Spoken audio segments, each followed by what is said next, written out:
नमस्कार सर्वांना। आज मी तुम्हाला आंबाडीच्या भाजीची दुसरी रेसिपी दाखवणार आहे। हे बघा, ही आंबाडी ही एक रानभाजी आहे। मागील व्हिडिओमध्ये या रानभाजीपासून डाळ भाजी बनवलेली होती आणि ती खूप सुंदर लागली। त्या रेसिपीमध्ये मी या आंबाडीच्या रानभाजीचे औषधी गुणधर्म सविस्तर सांगितलेले आहेत।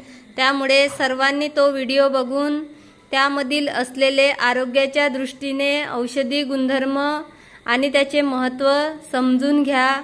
आज मी तुम्हाला या आंबाडीच्या पानापासून भाकरी कशी बनवायची त्याची रेसिपी दाखवणार आहे। ही रानभाजी पावसाळ्यामध्ये नेहमीच बाजारात विकायला असते। या आंबाडीच्या भाजीपासून खूप छान डाळ भाजी, सुकी भाजी आणि ज्वारीच्या भाकरी सुद्धा खूप छान होतात।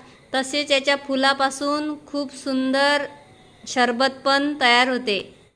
भाजी बाजारातून आणल्यानंतर याचे कोवडे पान आणि कोवडे देठ अलग अलग खुडून घेणार आहे। हे बघा,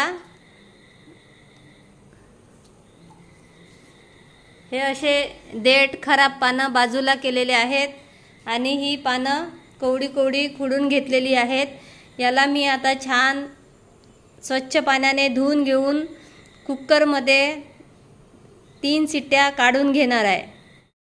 ही भाजी साध्या गंजात पण आपण पाणी घालून शिजवू शकतो। हे बघा, मी आता हे 2 मूठ भर पानं घेतलेली आहेत।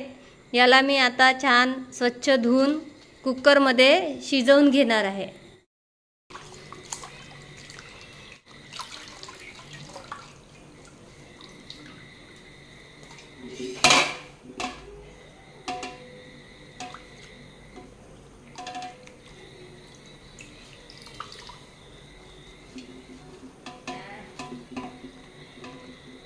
यामध्ये मी अर्धा ग्लास पाणी घालून याला 3 शिट्ट्या काढून घेणार आहे। 3 ते 4 भाकरी बनवण्यासाठी मी हे 4 ते 5 ओल्या मिरची घेतलेल्या आहेत। एवढं लसूण घेतलेलं आहे, एवढे आल्याचे तुकडे घेतलेले आहेत आणि एवढी कोथिंबीर बारीक चिरून घेतलेली आहे।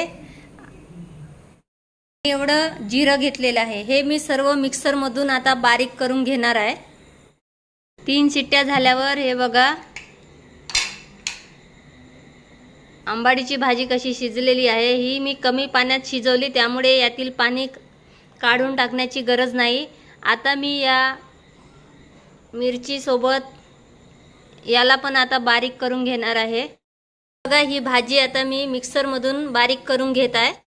एवढी पेस्ट तयार झालेली आहे। याकरिता मी या वाटीने 2 वाट्या ज्वारीचं पीठ घेतलेलं आहे आणि याला मी छान चाळून घेणार आहे।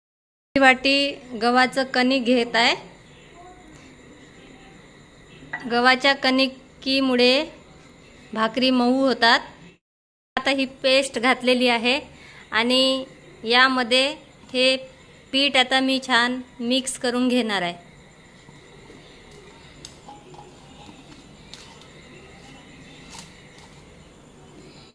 मी आता मिश्रण छान एकजीव करून घेतलेलं आहे आणि याकरिता मी थोडं गरम पाणी करून घातलेलं आहे। त्यामुळे भाकरी लाटताना तुटत नाही।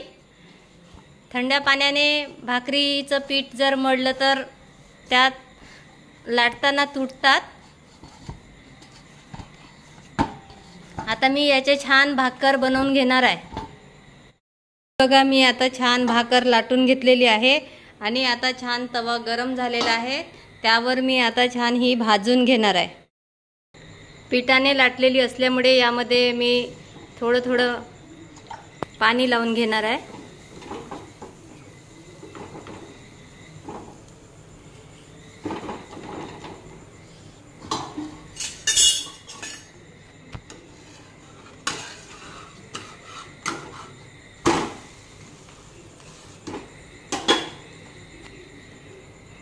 आता 2 मिनिट ताव्यावर भाजून घेणार आहे। आपल्या आवडीप्रमाणे जाड किंवा पातळ बनवून घेऊ शकतो। ही बघा, भाकर खूप छान दिसत आहे। या भाकरी कशा छान तयार झालेल्या आहेत आणि या भाकरी खूप पौष्टिक पण आहेत आणि पचायला खूप हलक्या आहेत।